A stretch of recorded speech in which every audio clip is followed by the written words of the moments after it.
When we imagine the beating heart of ancient Rome, we often think of its monuments, its emperors, its legions marching across the known world. But for the ordinary Roman citizen, the truest display of power and culture was not a temple or a Senate speech, it was the roar of the arena.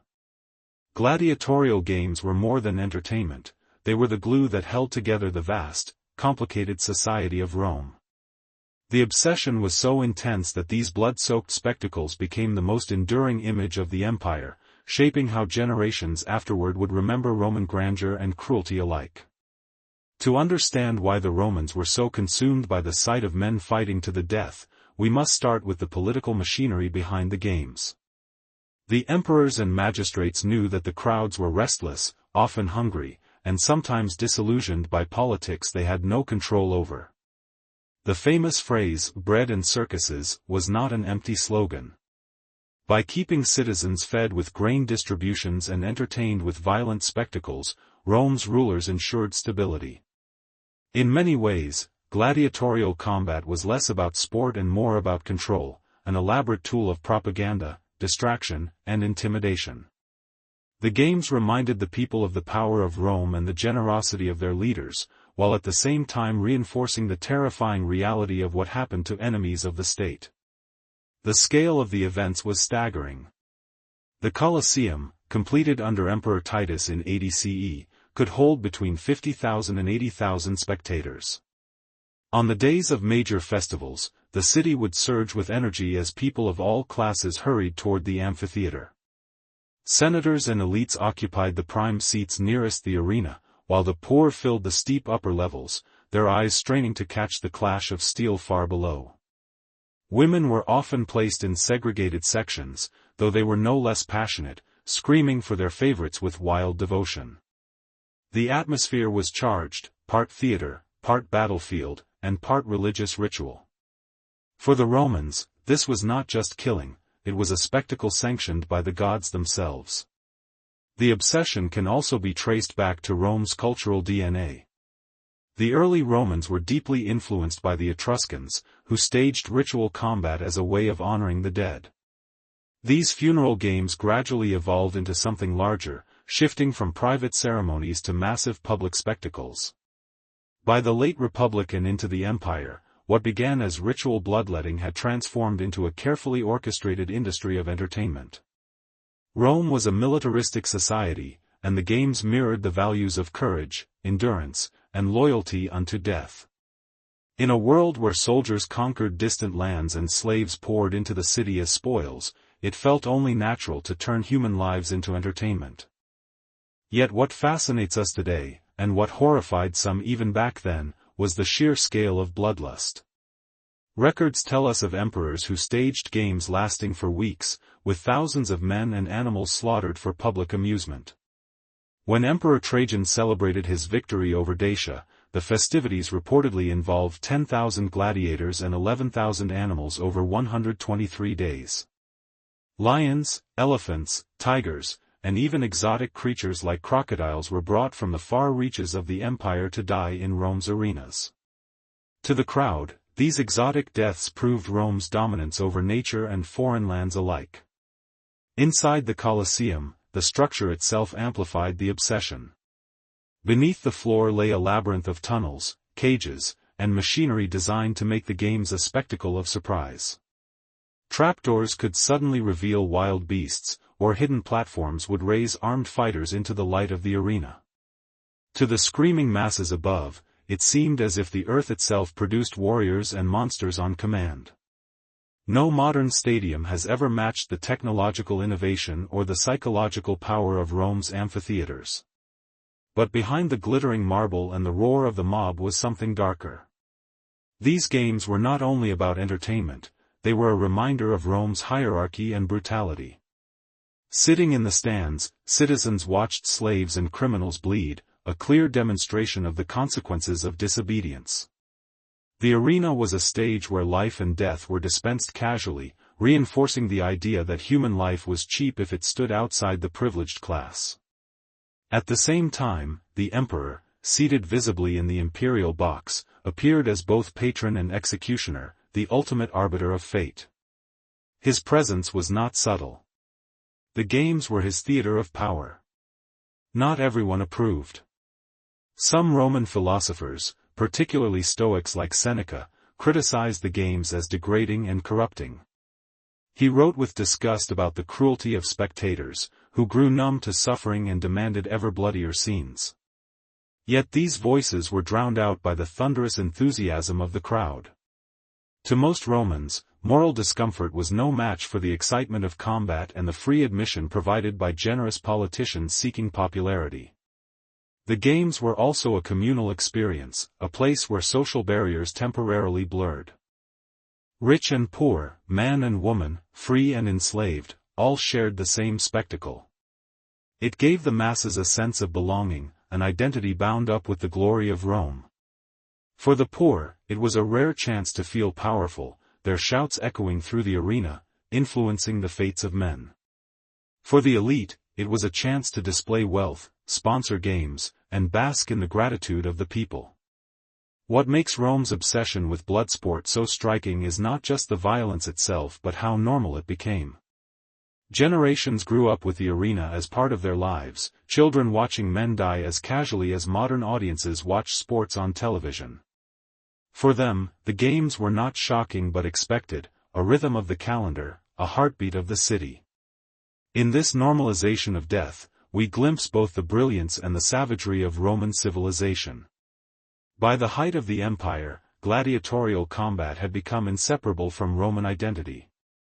To deny the games was almost to deny Rome itself. The empire's might was on display in every spectacle, the wealth to build colossal arenas, the reach to import exotic beasts, the power to command men's lives like pieces on a board. The games were propaganda, ritual, punishment, and entertainment, all fused together into one of history's most infamous obsessions.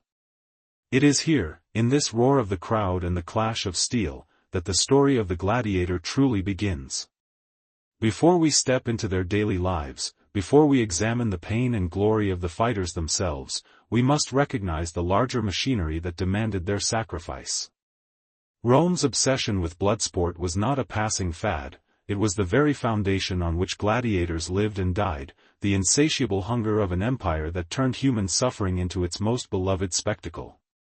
If Rome's obsession with bloodsport created the demand for fighters, the question remains, who were these men that filled the arenas? The popular imagination, fueled by films and novels, often paints gladiators as muscular, heroic warriors who chose glory in the sand. But the truth is far harsher. The majority of gladiators did not step willingly into the arena. They were pushed there by chains, by circumstance, or by desperation. To Rome, gladiators were not athletes or celebrities first, they were property. Most gladiators began their journey as slaves. Rome's empire expanded through relentless warfare, and with every conquest came thousands of captives. Prisoners of war from Gaul, Thrace, Germania, Africa, and the East were dragged back to Italy in shackles. Some were sent to labor in mines, others to toil on vast estates, but the strongest and fiercest looking were sold to gladiator schools. In these men, the lanisti, the managers of gladiatorial training camps, saw potential profit. A Thracian warrior who once fought Rome on the battlefield could now be repackaged as exotic entertainment for the Roman masses. His skills and ferocity would make him a spectacle, even if it meant his death. Another stream of recruits came from criminals.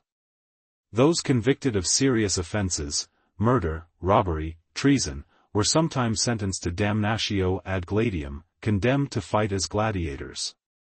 Unlike slaves of war, these men were branded as infames, dishonored outcasts stripped of civic rights. They were cast into the arena not as professional fighters but as disposable bodies, often pitted against wild beasts or seasoned gladiators in hopeless battles designed more for execution than for sport.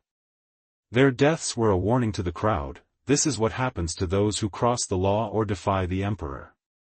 There was also a third category, perhaps the most surprising to modern audiences, volunteers. These were free men, citizens who, out of desperation or ambition, signed contracts to become gladiators. Why would anyone choose such a brutal life? For some, crushing debts left them no alternative. For others, the promise of food, shelter, and the chance for fame outweighed the risks. A few were thrill-seekers, men intoxicated by the idea of proving themselves in the ultimate contest of strength and courage. And then there were disgraced nobles, bankrupt senators, or even knights who turned to the arena either as an act of rebellion or humiliation. Their presence shocked Roman society, for it blurred the rigid line between free and enslaved. To volunteer for the arena was to embrace shame, since gladiators were officially considered dishonorable. Yet the lure of glory, and perhaps the hope of winning the crowd's admiration, proved powerful enough to draw even freeborn men into the sand. Women, too, found their way into the gladiator ranks.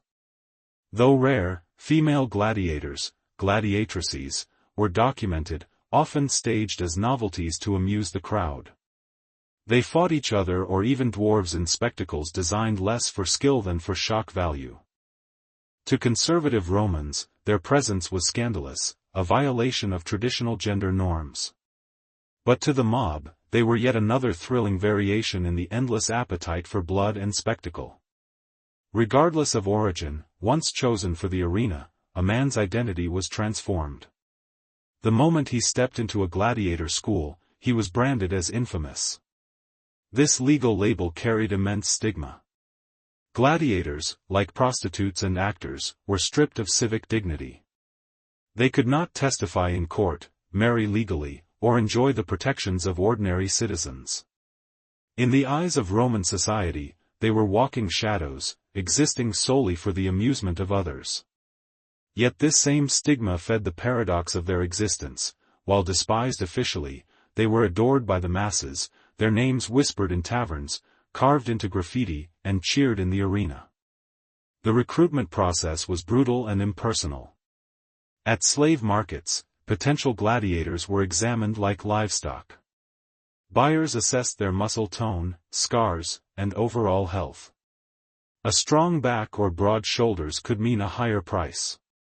Those with combat experience were especially prized. Contracts were then drawn, binding volunteers for years of service, while slaves and criminals had no choice at all. Once purchased, a man's fate was sealed. He belonged to the lanista, who could train him, rent him out, or sell him again, just like a piece of merchandise. But for some, there was a faint glimmer of hope. Surviving multiple matches could earn a gladiator fame and, in rare cases, freedom. Successful fighters might be awarded a wooden sword called a rudis, symbolizing their release from service. A gladiator who gained the crowd's admiration might win rewards, gifts, and even the patronage of powerful elites. For a slave born into misery, this chance at transformation, though slim, was intoxicating. Even so, the vast majority never lived long enough to taste such rewards. The diversity of backgrounds also gave the arena a symbolic power.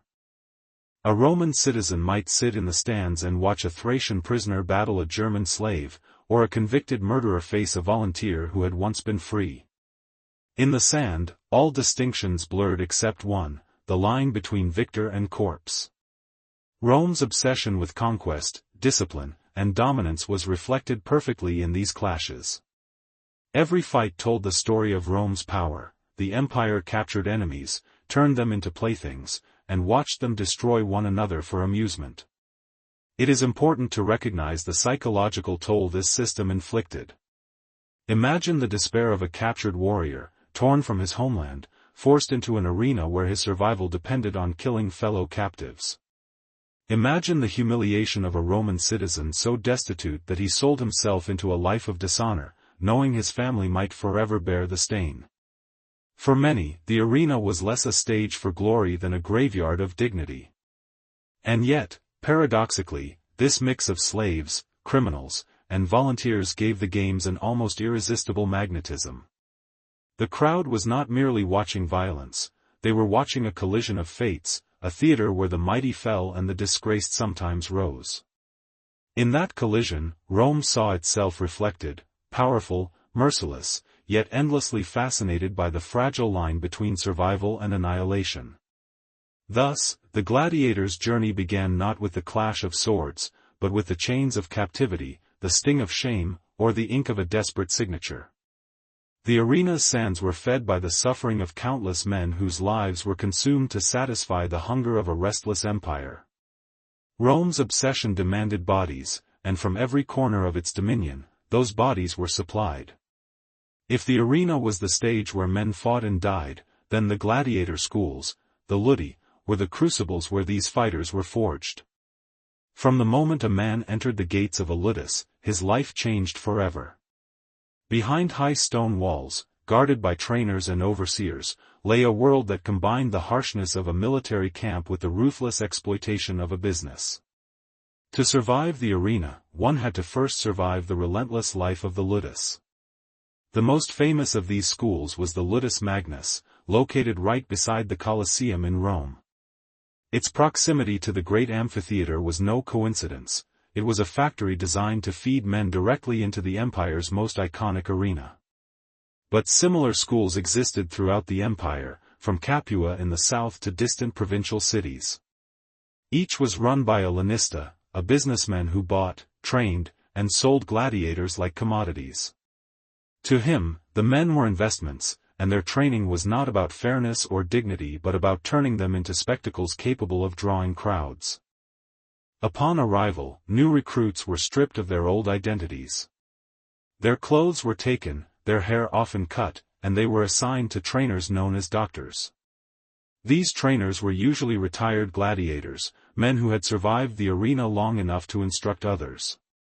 They knew the brutal realities of combat and had little patience for weakness. Discipline was strict, enforced with beatings and punishments. A gladiator who disobeyed risked brutal correction, and an escape attempt could mean execution. The ludus was both school and prison. Daily life was grueling. The men rose early, ate a simple but calculated diet, and spent hours drilling in the training yard. Archaeological evidence and written sources tell us that gladiators were fed a diet heavy on barley, beans, and porridge. This was not a feast, but it provided bulk and endurance, giving them a distinctive layer of fat that paradoxically protected them from deep cuts. Contrary to Hollywood's image of lean, sculpted fighters, many gladiators carried stocky builds designed to endure punishment. Their bodies were not works of art, they were weapons in a cycle of violence. Training focused not just on strength but on mastery of weapons and tactics. A recruit was often assigned a specific gladiator type, based on his physique and ability. Some became heavily armored secutors, wielding short swords and shields. Others were lighter retiarii, armed only with a net and trident. Each type had its own fighting style, its own strengths and vulnerabilities, and matches were carefully staged to pit one type against another for maximum drama. Hours were spent practicing footwork, weapon strikes, and defensive maneuvers. Wooden swords and wicker shields were used in early training, gradually replaced with real steel as a fighter proved his skill. But training was not only physical, it was psychological. The ludus broke men down and rebuilt them as performers of death.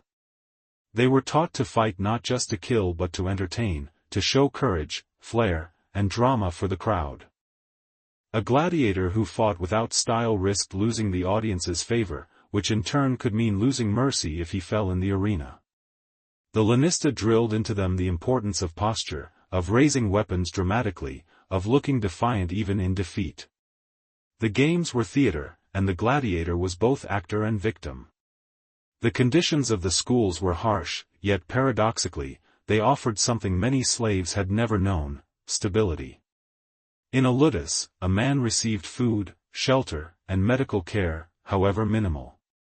Injuries sustained in training were treated by physicians, some of whom became skilled in bone setting and wound treatment. The lanista wanted his investments to survive long enough to fight multiple times, so care was practical, not compassionate. But compared to the backbreaking labor of mines or fields, the ludus sometimes offered a strange kind of privilege.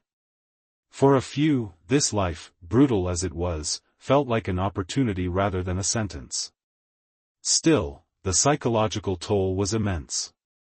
Gladiators lived constantly under the shadow of death, knowing that the training yard was only preparation for the real stage where the stakes would be final. Friendships were formed in the barracks, but they carried an edge of tragedy. Any comrade could become tomorrow's opponent. Stories circulated of men who trained side by side for years, only to be forced into combat against each other before a roaring crowd. Such moments revealed the ultimate cruelty of the system. Even bonds of brotherhood could be shattered for spectacle. Despite the oppression, moments of humanity broke through. Graffiti discovered in Pompeii and Rome reveals that gladiators were admired and sometimes even idolized. Nicknames, drawings, and crude praises etched on walls show that the fighters were seen as local heroes. Some gladiators leaned into this role, taking pride in their skill and the attention it brought. Others bore it with quiet resignation, knowing that admiration could not erase their chains. Occasionally, rebellion flared. The most famous example, of course, was Spartacus, who began his revolt in 73 BCE at a gladiator school in Capua. Along with dozens of fellow fighters, he escaped the confines of the ludus and sparked a rebellion that shook Rome to its core. The uprising was brutally crushed, but it left a permanent scar on Roman memory, a reminder that even within the most disciplined schools, the will to resist never truly died. For the majority, though, the walls of the ludus were inescapable. They trained, they ate, they healed, and they waited. Each day brought them closer to the moment when they would walk through the gates of the amphitheater, blinking into the blinding sun, hearing the roar of tens of thousands of voices demanding blood. Their bodies had been shaped into weapons, their minds conditioned for performance, their identities erased and remade into gladiators. This was the life of the ludus, a harsh, unrelenting preparation for death in the name of entertainment. And so, before the first clash of swords echoed in the Colosseum, before the emperor's thumb decided life or death, the gladiator's fate was already sealed within the walls of his training school. In the dust of the practice yard, in the beatings of his instructors, in the monotony of barley meals and endless drills, the gladiator learned the cruelest lesson of Rome: his life belonged not to him, but to the spectacle. The arena was not a place of chaotic brawls. To the Romans, gladiatorial combat was a carefully staged performance, a deadly chess match where each piece had its role. Behind the roar of the crowd and the clash of steel lay a system of combat styles, crafted not only for survival but for spectacle.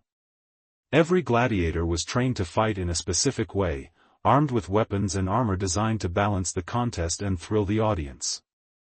The tools they carried were more than instruments of death, they were props in Rome's greatest theater of blood. The most iconic gladiator was the Mirmillo. He wore a heavy helmet with a broad crest, a large rectangular shield, and a short sword, the gladius. His appearance echoed the Roman legionary, making him a living reminder of Rome's military power. In the arena, he represented discipline and strength, a hulking figure meant to dominate through force. But against him was often matched the retiarius, the net fighter. Lightly armored, bare-chested, and carrying only a trident and a weighted net, the retiarius was the opposite of the Mirmillo. Quick and agile, he darted around the arena, attempting to entangle his opponent before striking with the trident.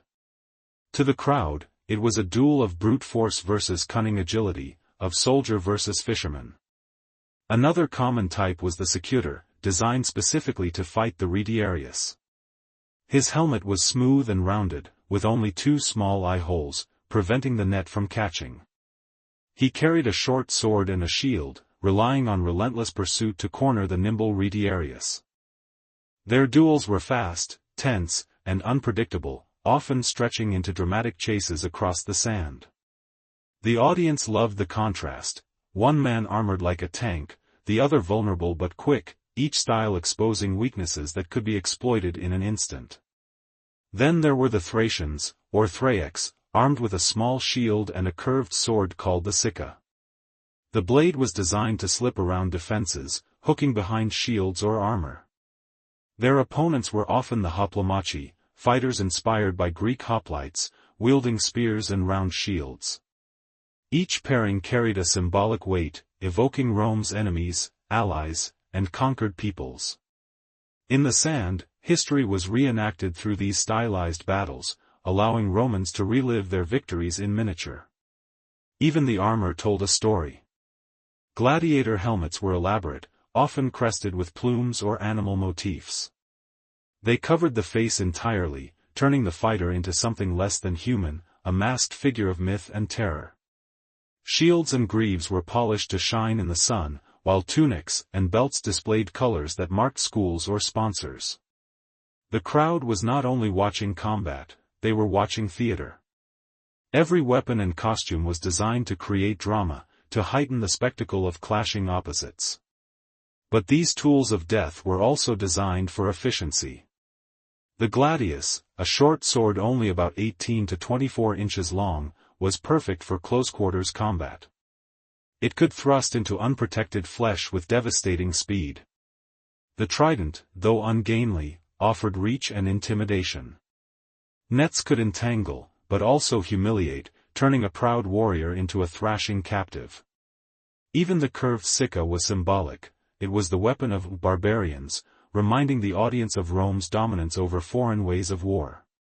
The pairings were rarely accidental. Games organizers carefully matched fighters to ensure balance and excitement. A heavily armored gladiator might have strength, but he moved slower and tired quickly. A lightly armored one risked being cut down with a single blow, but his agility gave him a chance. This constant contrast kept the crowd on edge, never knowing who might prevail. A mismatch, after all, would be boring, and boredom was the one enemy Rome could not allow in its amphitheaters. Weapons were tested and maintained, but they were not blunted. Contrary to some modern misconceptions, gladiators fought with real steel, sharp enough to kill. Their survival depended on skill, not on dulled blades. Still, some bouts were arranged as training exhibitions, where fighters could demonstrate techniques without killing each other. These matches served as warm-ups or as showcases for promising recruits. But when the real duels began, blood was expected, and the tools of death delivered it. The design of these weapons also reflected a grim practicality. The armor often left vital areas exposed: thighs, stomach, parts of the arms. This was intentional. A fight where no blood was drawn would disappoint the crowd. By leaving gaps, the organizers ensured that combat was dangerous but not instantly fatal, prolonging the drama. The sight of wounds, the gasp of a fighter struck down, the red staining the sand, these were essential elements of the show. For the gladiators, mastering their weapons was a matter of survival. Hours of training in the ludus prepared them for these very moments, teaching them how to exploit the weaknesses of each fighting style. A retiarius had to keep his distance, casting his net at just the right moment. A murmillo had to absorb blows with his shield until he could strike. The audience loved watching these techniques unfold, cheering when a fighter displayed clever tactics or sheer bravery. Occasionally, rare weapons or exotic styles were introduced to heighten the spectacle. Fighters armed with whips, curved scimitars, or even dual swords might be unleashed to break monotony.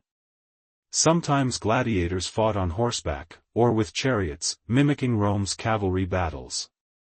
At times, the organizers created elaborate scenarios, mock naval battles with platforms flooded by water, or reenactments of famous wars. In each case, the weapons and combat styles became part of a larger narrative, weaving history and spectacle into a single performance of violence. For the men wielding these tools, however, the experience was far from theatrical. The weight of a helmet could suffocate, the grip of a sword could blister, and a single mistake could mean death. Each weapon carried not only symbolic power but the grim reality of mortality. To the crowd, they were props; to the gladiators, they were the thin line between living another day or dying in the sand. Thus, the arena was not chaos but choreography, not random violence but deliberate design. The tools of death were carefully chosen, balanced, and pitted against one another to enthrall the masses. And while the crowd saw only spectacle, the gladiators knew the truth: every sword, every trident, every net was a reminder that their lives were weapons in the service of Rome's endless hunger for blood. The Colosseum, when filled with 50,000 spectators, was more than a stadium, it was a beating heart, pumping with anticipation and noise. To attend a gladiatorial spectacle was not simply to watch a fight, it was to step into a day-long ritual, an orchestrated sequence of blood, drama, and entertainment that consumed the Roman imagination. From sunrise to sunset, the day in the arena unfolded like a play in acts, each carefully designed to stir emotion, to entertain, and to remind every Roman citizen of the power of the empire that ruled them. The morning began with pomp. Citizens gathered early, their sandals scuffing the stone streets as they hurried to secure a place. Senators and wealthy elites claimed the best seats, close to the action, while the poor filled the upper tiers, craning their necks for a view of the sand below. Vendors shouted as they sold bread, wine, and olives. The air was thick with the smell of roasted meat, sweat, and excitement.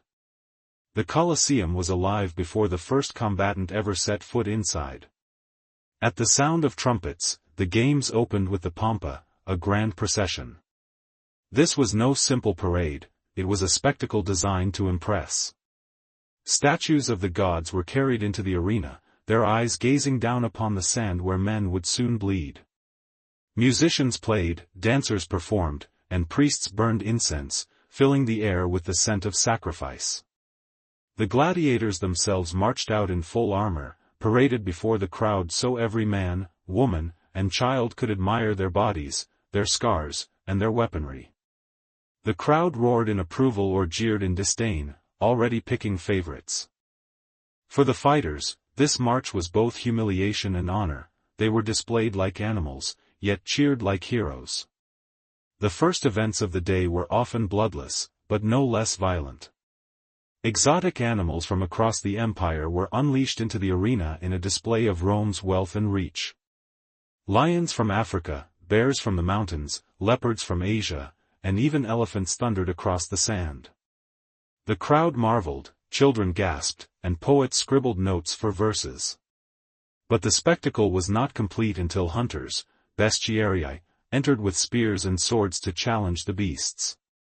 These men were often poorly armed, expendable, and their encounters were brutal. Sometimes the animals triumphed, mauling men to the screams of delight or horror. Other times, the beasts fell in a frenzy of blood, their deaths a symbol of Rome's dominion over nature itself. By midday, the tone of the games shifted to something darker. Criminals condemned to death, prisoners of war, and slaves guilty of crimes were brought into the arena for executions. These were not simple killings but staged as theatrical punishments. Some were burned alive, others crucified, and many were forced to fight wild animals unarmed, torn apart before the eyes of thousands. The executions served a dual purpose. They satisfied the crowd's thirst for blood while reminding everyone present of Rome's authority and the consequences of defiance. Then came the heart of the day, the gladiatorial combats. By now, the sun was high, the sand hot beneath the fighters' feet, and the crowd eager for real drama. Gladiators entered in pairs, each representing a style and a story. Trumpets blared, bets were placed, and silence fell as the first strikes rang out. Shields clashed, swords flashed, and the audience erupted in cheers. The fights were not always to the death, but they were always to the edge of it. Bloodshed was inevitable, and it was this blood that thrilled the masses. A typical duel lasted long enough to keep the crowd guessing. Sometimes one gladiator quickly gained the advantage, his opponent stumbling or dropping a shield. The crowd roared, sensing the end. At that moment, the fallen fighter could raise a finger, appealing to the mercy of the editor who presided over the games. Then, all eyes turned to the emperor or the official in charge. With a gesture, the fate of the man was sealed. A raised thumb might spare him, granting the chance to fight another day. A turned thumb meant death, and the victorious gladiator drove his weapon into the defeated man's body as the audience screamed approval. Between bouts, there were interludes to keep the energy alive. Mock battles were staged, sometimes involving dozens of fighters at once. Occasionally, the arena was flooded for naval recreations, where ships clashed in miniature sea battles. Actors might reenact myths, with men dressed as heroes and monsters fighting in staged dramas. Each act kept the audience entertained, ensuring no moment passed in boredom. As the afternoon wore on, the greatest duels were saved for last. The most famous gladiators, whose names were known across Rome, faced off in climactic battles. These were the headline events, the matches everyone had come to see. Their deaths, or their victories, became legend, retold in taverns, carved into graffiti, whispered in the streets. The crowd savored every moment, drunk on wine and violence, their cheers echoing off the marble walls. By sunset, the sand was stained red, littered with the bodies of men and beasts. The crowd dispersed, satisfied, their hunger for blood momentarily sated. Senators left with stories to share at feasts, while the poor returned to their crowded homes with memories of the spectacle. For the gladiators who survived, the day ended in exhaustion, their bodies bruised, their minds haunted by the nearness of death. They were marched back to their barracks, to rest, to heal, to wait for the next summons to the arena. A day in the arena was more than entertainment, it was a ritual of violence, a theater of power. It reminded every Roman citizen that their empire was vast, that its rulers were merciful or merciless at will, and that life itself was fragile, hanging on the whim of the crowd. From dawn to dusk, the arena devoured men and beasts alike, feeding the insatiable hunger of Rome's people for blood and spectacle. And when the gates finally closed and silence fell, the Colosseum stood as a silent witness, waiting for the next day when its sands would drink deeply once again. Fame in ancient Rome was a double-edged sword. For a gladiator, it could mean everything: admiration from the crowd, adoration from women, and the promise of wealth that most slaves could never imagine. Yet with every cheer came expectation, with every victory came another battle, and with every coin earned came the price of blood. Survival itself was a gamble, and the spotlight of Rome's Colosseum, so bright for a moment, often burned men out before they could truly savor its rewards. The gladiators' fame began in the arena, but it extended far beyond the sand. Victorious fighters had their names shouted through the streets, carved into graffiti on tavern walls, and etched into wax tablets by scribes who tracked the results of the games. Roman children played with small figurines of their favorite gladiators, imitating their moves in back alleys. Women, drawn to the aura of danger and virility, often sent love letters or sought affairs with the most famous champions. Ancient writers even complained about matrons from the highest classes sneaking away to meet gladiators in secret, scandalizing polite society. There were also material rewards. A gladiator who performed well could earn prizes of gold and silver. Each victory brought not only honor but actual money, sometimes enough to buy better equipment, gifts for comrades, or even bribes to trainers for lighter treatment. On rare occasions, the most successful gladiators were granted rudis, the wooden sword that symbolized freedom. With this, a man who had once been property could walk away a free citizen, remembered forever for his triumphs. Such stories were rare but powerful, fueling the dream of every fighter who stepped onto the sand. Yet fame was a cruel master. With every cheer of the crowd came pressure to deliver more, to fight harder, to bleed longer, to risk everything for spectacle. A gladiator who disappointed the masses could see his reputation collapse overnight. Whispers of cowardice or weakness spread quickly in Rome, a city that devoured gossip. Once adored fighters could find themselves mocked, booed, or even abandoned by the very fans who once screamed their names. Glory was fleeting, and it demanded constant sacrifice. The physical toll was immense. Even the most victorious gladiators carried scars from countless battles. Broken bones, deep cuts, infections that festered, these were the hidden costs of survival. Ancient doctors could stitch wounds and set limbs, but the knowledge of medicine was limited, and many injuries never healed properly. Fighters often walked with limps, bore twisted fingers, or suffered from chronic pain.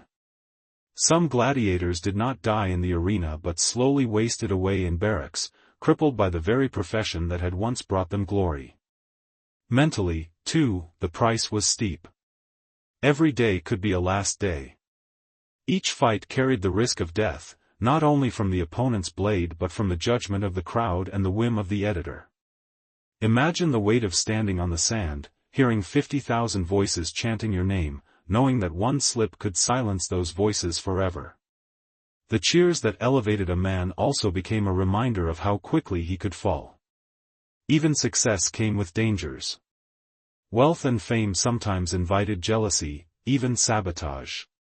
Rivals within the gladiatorial schools could turn bitter, poisoning food or plotting ambushes in training. Owners, too, were not always generous. Many confiscated the bulk of a gladiator's winnings, ensuring he remained dependent. For those who rose too high, there was always the threat of being forced into more dangerous spectacles, matched against multiple opponents or exotic beasts to satisfy the crowd's lust for novelty.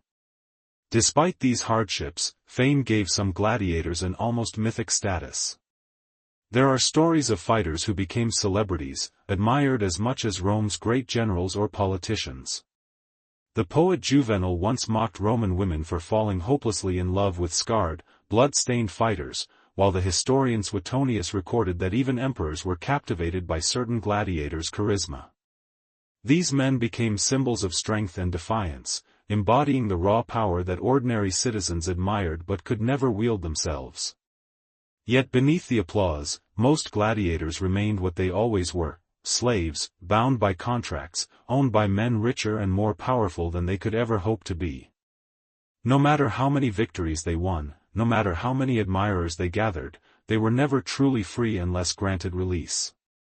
Fame might soften their chains, but it could not remove them. The empire that made them stars never let them forget their place. For those few who survived long enough, retirement offered a bittersweet reward.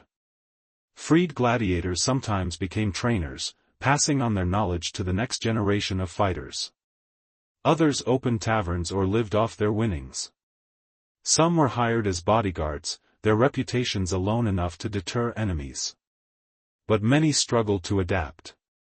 After years of living on the edge of death, the ordinary rhythms of life felt hollow. The roar of the crowd was addictive, and once gone, it left a silence that wealth could not fill. The tale of gladiatorial fame is thus not one of pure glory, but of glory shadowed by suffering. It was a spotlight that burned hot and fast, consuming lives in exchange for applause. For every fighter who became a legend, hundreds more were forgotten, their names lost in the dust of the arena. And even the legends themselves bore the marks of their survival: scars on their bodies, ghosts in their minds, and the constant reminder that their fame was built upon blood spilled on Roman sand. In Rome, to be a gladiator was to dance with death for the chance of immortality. Some seized it, their names etched into history, their images scratched onto walls that still stand today. Others vanished into obscurity, remembered only by the red stains they left behind. Fame promised everything: wealth, freedom, love, but its price was survival, and survival was never guaranteed. Behind the roar of the crowd and the glamour of the Colosseum, there existed a far more sinister reality. The Roman games were carefully staged for the public, but behind the curtain, the life of a gladiator was often marked by betrayal, cruelty, and exploitation. If the sand of the arena was soaked in blood, the barracks and training grounds were steeped in politics, corruption, and suffering that never reached the ears of cheering spectators. Death was the most obvious shadow, lurking in every fight. A gladiator could be skilled, strong, and disciplined, but death was always waiting, sometimes sudden, sometimes drawn out. A slip of the foot, a broken weapon, or a misjudged move could mean a sword to the throat. And even when mercy was granted, injuries often festered. Infection was a silent killer in ancient Rome: a small cut could turn fatal, a broken bone could cripple for life. Gladiators lived with the constant awareness that survival was temporary and that no man could avoid the final day when his luck ran out. But what the crowd rarely saw was how death was manipulated. Fights were not always fair. Owners and editors often rigged matches for drama or profit. A gladiator who was meant to die might be pitted against a far superior opponent, his loss prearranged long before the fight began. Bribes and politics influenced decisions of mercy, too.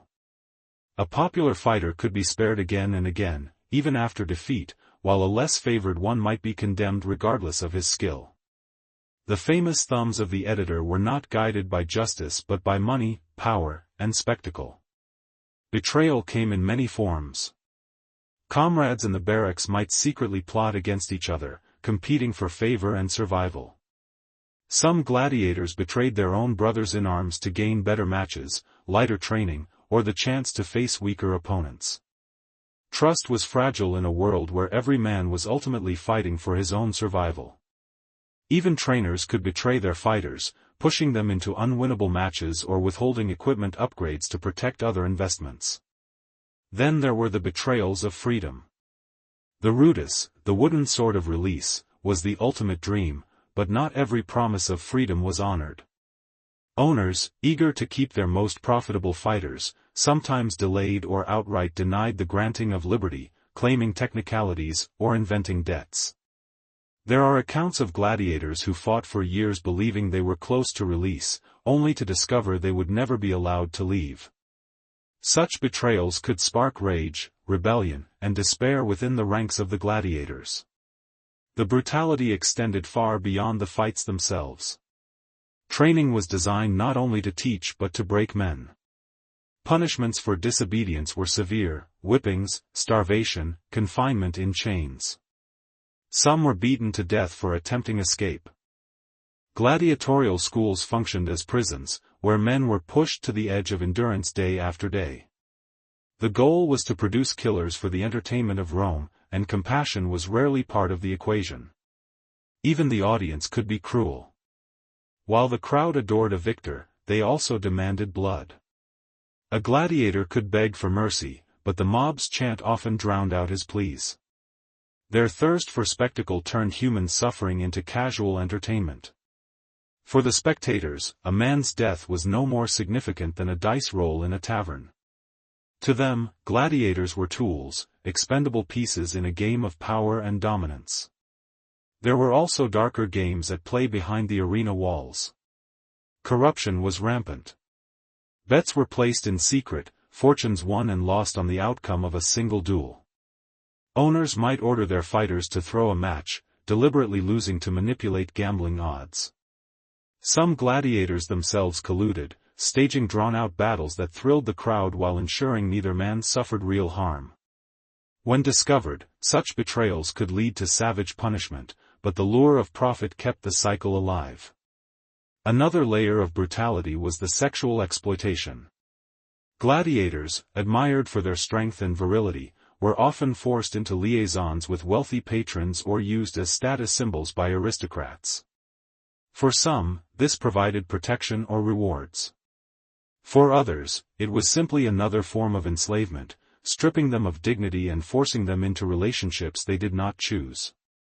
To the Roman elite, gladiators were property, and their bodies were part of that ownership. Yet perhaps the greatest cruelty was psychological. Living in constant uncertainty, knowing every sunrise might bring a fight to the death, wore heavily on the spirit. Men formed friendships in the barracks, only to watch their comrades die on the sand. They trained beside men who might tomorrow be their opponents. They endured the cheers of crowds who loved them one moment and demanded their death the next. The weight of this reality often drove gladiators into despair, rebellion, or resignation. And rebellions did occur. The most famous, of course, was that of Spartacus, the gladiator who led a slave uprising that shook Rome itself. His rebellion was fueled by the very betrayals and brutality of the system, men who had been promised glory, survival, or freedom only to find chains and cruelty instead. Though crushed, the rebellion left a scar on Rome's memory, a reminder that even the most brutal of systems could spark defiance. The dark side of the gladiatorial world was thus a constant undercurrent, hidden beneath the polished spectacle shown to the public. Death was not only the price of battle but the currency of betrayal and greed. Behind every cheer and every victory lay corruption, cruelty, and exploitation. For the gladiators themselves, life was a labyrinth of pain and treachery, with few ever finding a way out. And yet, it was precisely this brutality that kept the Roman games alive. The spectacle demanded blood, and Rome was more than willing to supply it. When most people imagine gladiators, they picture scarred men in helmets and armor, clashing with swords beneath the blazing Roman sun. Yet, hidden in the margins of history, there exists another story, one that unsettled Roman society and defied its strict codes of gender and class. Women, too, stepped into the arena. Though their numbers were small, their presence sparked fascination, scandal, and controversy, leaving behind whispers in texts and carvings that still echo centuries later. Female gladiators, known as gladiatrices, were not common, but they did exist. Their presence was rare enough to shock Roman audiences, yet significant enough to be remembered by ancient writers. Unlike their male counterparts, women were never the backbone of the games. Instead, they were often presented as exotic curiosities, novelties designed to thrill the crowd and stir debate. But novelty did not mean weakness. Many of these women fought fiercely, their battles every bit as bloody and dangerous as those of men. The sources that mention them are scarce but powerful. Inscriptions describe women who fought in the arena, some even earning recognition for their bravery. One famous relief, discovered in Halicarnassus, depicts two female gladiators named Amazon and Achillea. They are shown in full combat gear, locked in battle, their weapons raised. The inscription suggests that their fight ended in a draw, a rare honor that marked them as equals in skill. These women were not performers in mock shows, they were warriors who fought for real, under the same scorching sun and the same deadly stakes as men. Roman writers, however, often reacted with disdain. The historian Cassius Dio criticized emperors who allowed women to fight, calling it a disgrace to Rome's dignity. Juvenal, the satirist, mocked wealthy Roman women who trained like gladiators, painting them as scandalous and unfeminine. To many in the elite, female gladiators were not just unusual, they were threats to the established order, women stepping into a world that was supposed to belong only to men. But this disapproval only fueled fascination. Crowds gathered eagerly when women were announced on the program, eager to see how they would fare. Some came out in lighter armor, their movements fast and agile.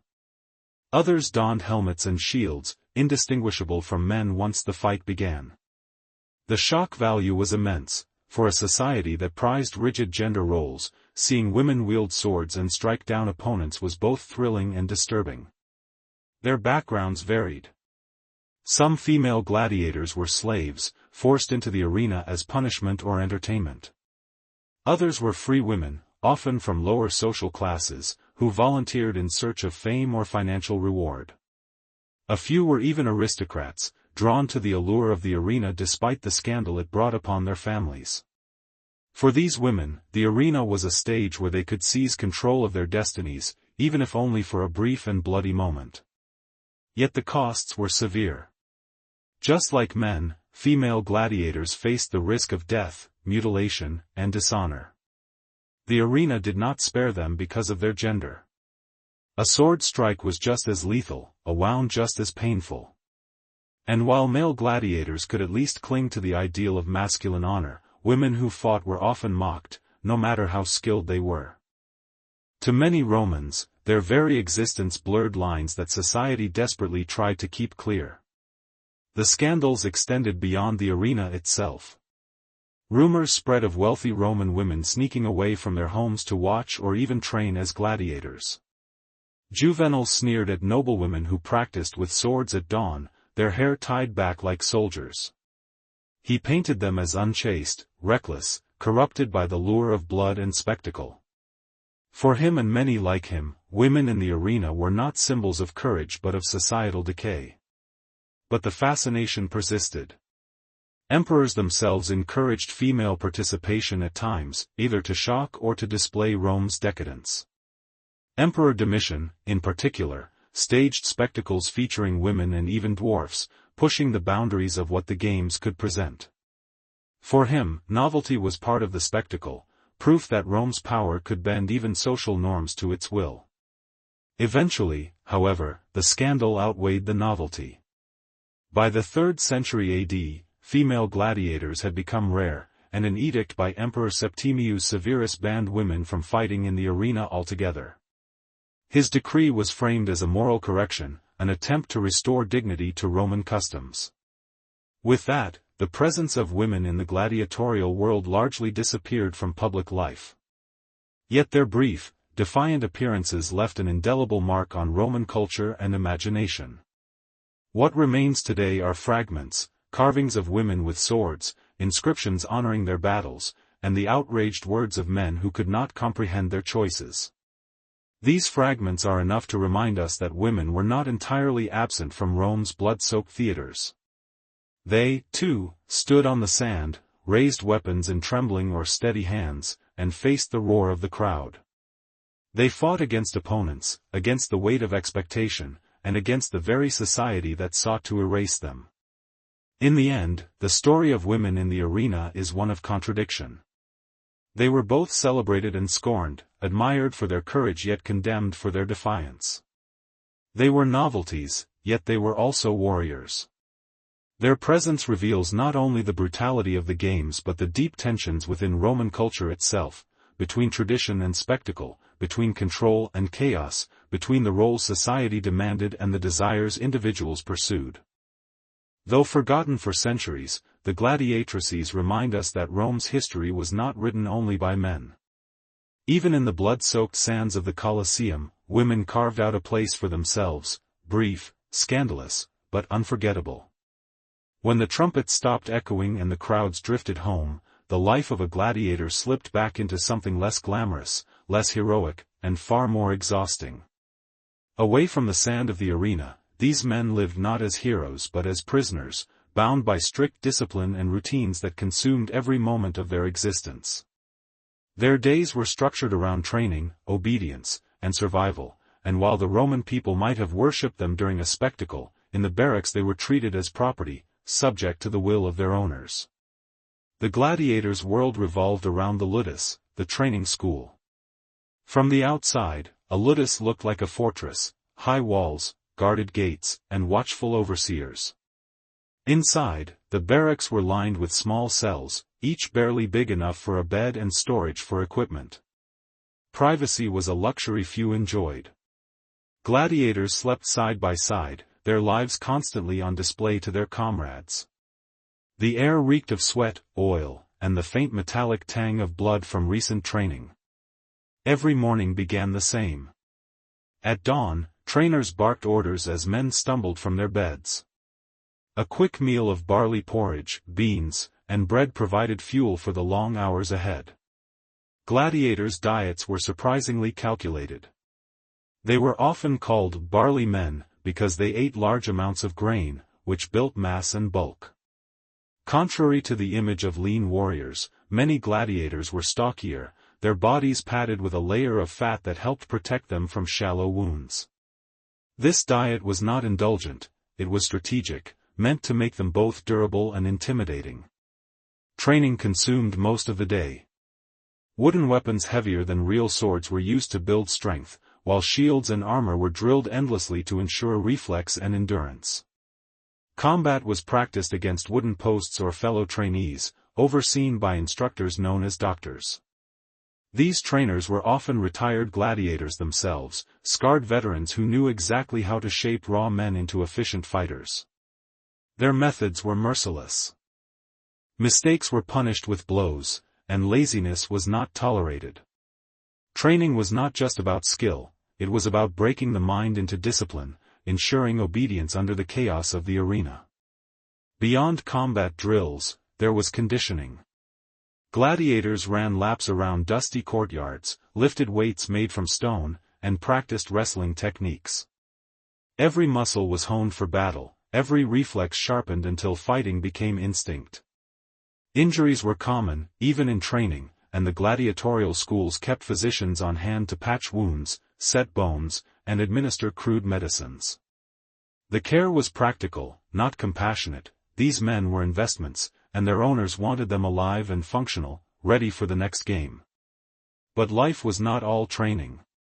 In the hours after drills, gladiators returned to their cells to rest, eat, or socialize.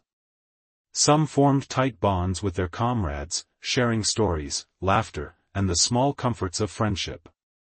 Others kept to themselves, wary of forming attachments in a world where tomorrow's fight might pit brother against brother. Dice games, crude songs, and boasting were common ways to pass the time, distractions from the grim reality of what awaited them. Still, the barracks could be a dangerous place. Rivalries brewed easily, jealousies over victories, anger over favoritism, or suspicion of betrayal. Fights sometimes broke out, adding to the scars already etched into their bodies. Discipline was harsh, and overseers punished disobedience with whips or chains. Attempted escape was met with brutal retribution, often death. The ludus was a prison in all but name, and its guards ensured that no man forgot it. Despite the harshness, there were moments of strange pride. Gladiators knew they were different from ordinary slaves. They were trained, skilled, and admired by the public. Ordinary people, even free citizens, envied their strength and feared their power.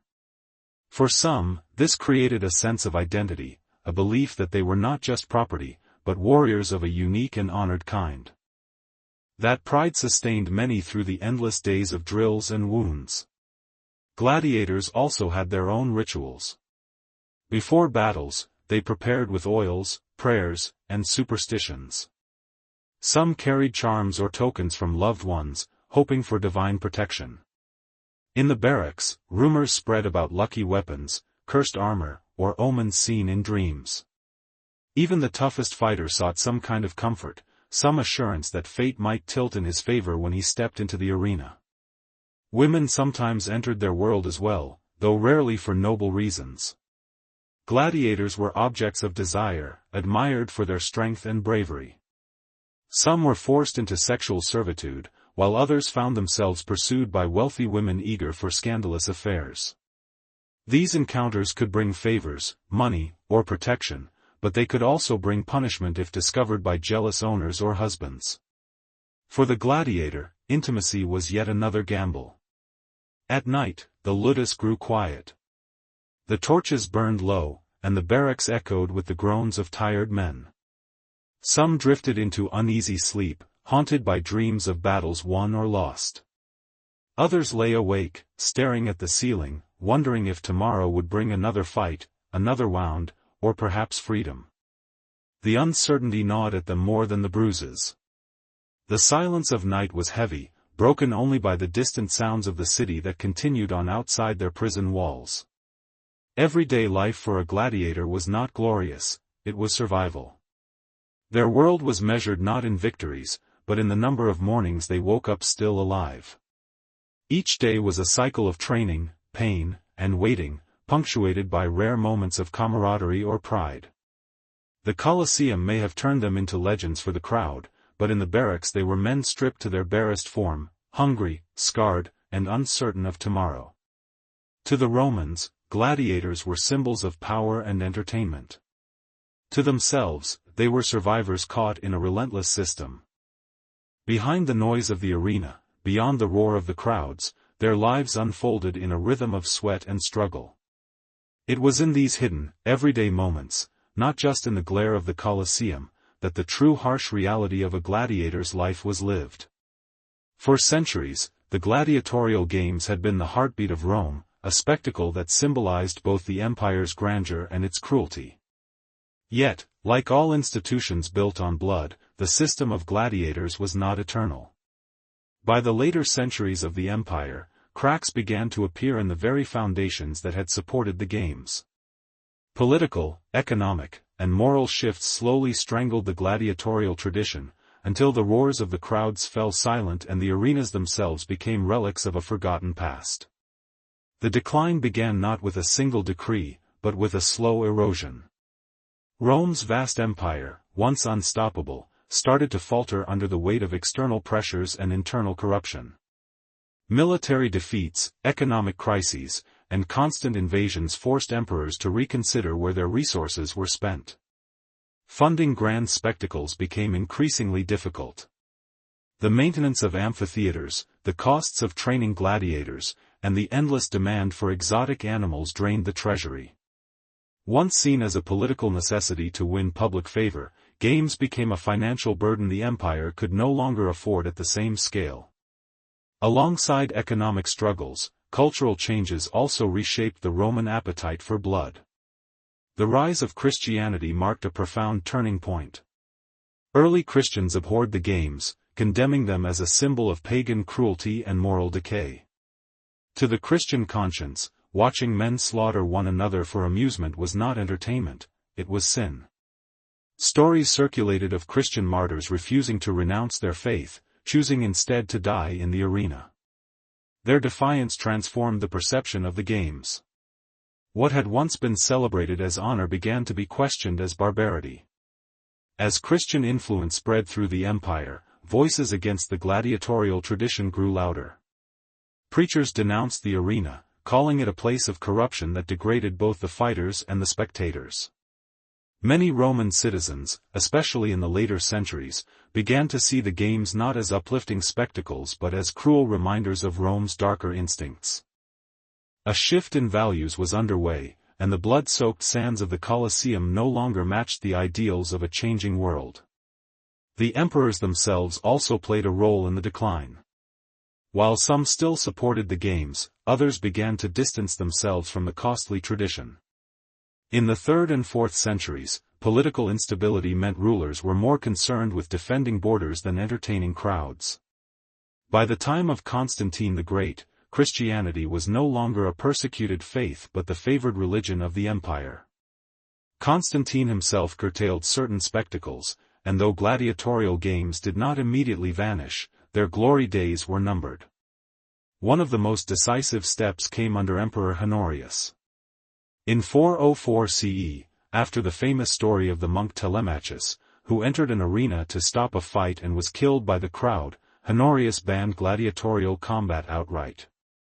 Whether the details of Telemachus's death are entirely true or somewhat embellished, the decree marked the symbolic end of the games as a Roman institution. From that point forward, gladiators were no longer the centerpiece of Roman entertainment. Yet, the decline was not uniform across the empire. In some provinces, smaller-scale games continued for decades, fueled by local traditions and wealthy patrons. But the days of massive spectacles, with packed amphitheaters and roaring crowds, were over. The Colosseum, once the beating heart of Roman entertainment, began to fall into disrepair. Earthquakes damaged its walls, stones were stripped away for new buildings, and the arena that had once echoed with cheers now stood as a silent monument to a blood-soaked past. For the gladiators themselves, the end was bittersweet. Many had lived entire lives within the system, bound by chains of survival and spectacle. With the games outlawed, their skills were rendered obsolete. Some faded into obscurity, their names lost to history. Others may have found roles as bodyguards, soldiers, or trainers, applying their martial talents in other arenas of life. But for most, the disappearance of the games meant the erasure of their identity. They had lived and died for the spectacle, and when the spectacle was gone, so too was the meaning of their existence. The fall of the gladiators also reflected something larger, the transformation of Rome itself. The empire that had once celebrated raw violence now sought legitimacy through religion and order. The arena, once a tool for emperors to control the masses, no longer served its purpose in a society reshaped by new values and new struggles. The end of gladiators was not just the end of a profession, it was the end of an era, a cultural shift that marked Rome's passage from its pagan past into a Christianized empire. And yet, the legacy of the gladiators refused to disappear entirely. For centuries after the ban, their memory lingered in stories, art, and whispers. The Colosseum remained as a haunting reminder, a scar on the Roman landscape that drew both awe and shame. Travelers spoke of the heroes and horrors of the games, and writers continued to grapple with the meaning of a tradition that had shaped Roman identity for centuries. The gladiators had vanished from the sand, but they lived on in the imagination of history. In many ways, the fall of the gladiators was inevitable. Societies change, values shift, and what once was celebrated becomes condemned. The games, which had once symbolized Rome's strength, came to embody its excesses. Their end was not sudden but gradual, a reflection of an empire in transformation. By the time the last echoes faded, the gladiators had passed from reality into legend. The arenas grew quiet, the barracks crumbled, and the wooden swords used in training rotted away. But the memory endured. And perhaps that is the greatest irony of all. Though the gladiators fought for survival in the moment, it was not their victories or defeats that secured their immortality. It was the very system that consumed them, a system that eventually died, yet left behind one of the most enduring symbols of Rome's brutal magnificence. The story of the gladiators is not just about violence, nor is it merely a footnote in Roman entertainment. It is a mirror, reflecting the ambitions, fears, and contradictions of an empire that once ruled the known world.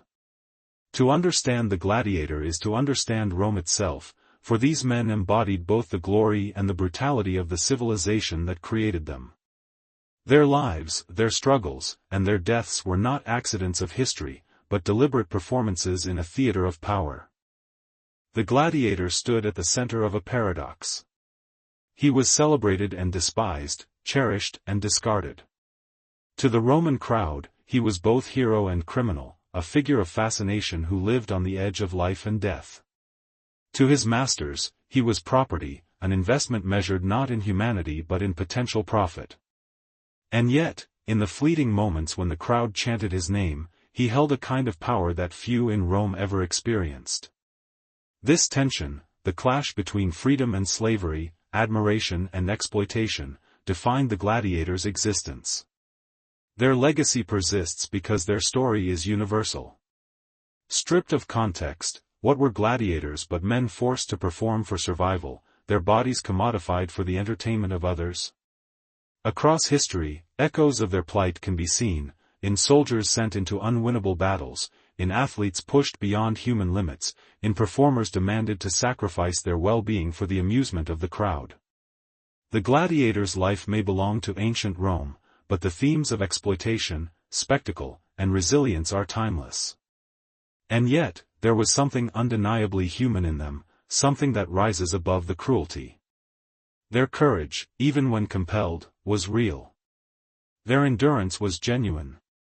Their ability to face death in the sand, with the eyes of thousands upon them, required a strength of spirit that transcends circumstance.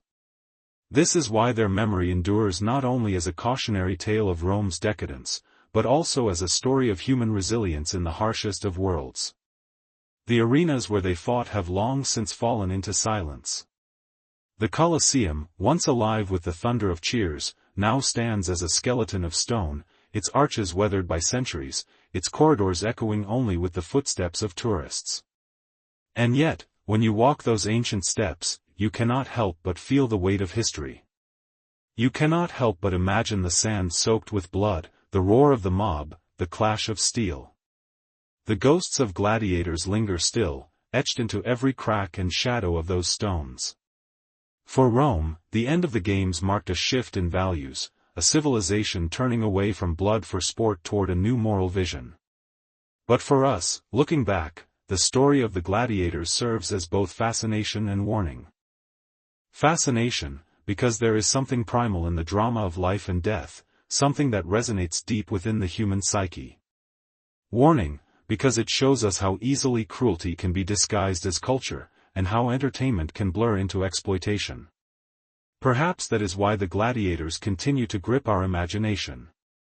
They appear in films, books, and popular culture, often romanticized as tragic heroes or symbols of defiance. We project onto them our fantasies of freedom, our admiration for strength, and our unease with mortality. In doing so, we keep their memory alive, not as Rome intended, but as a testament to the endurance of their story. The gladiators' life was short, brutal, and uncertain.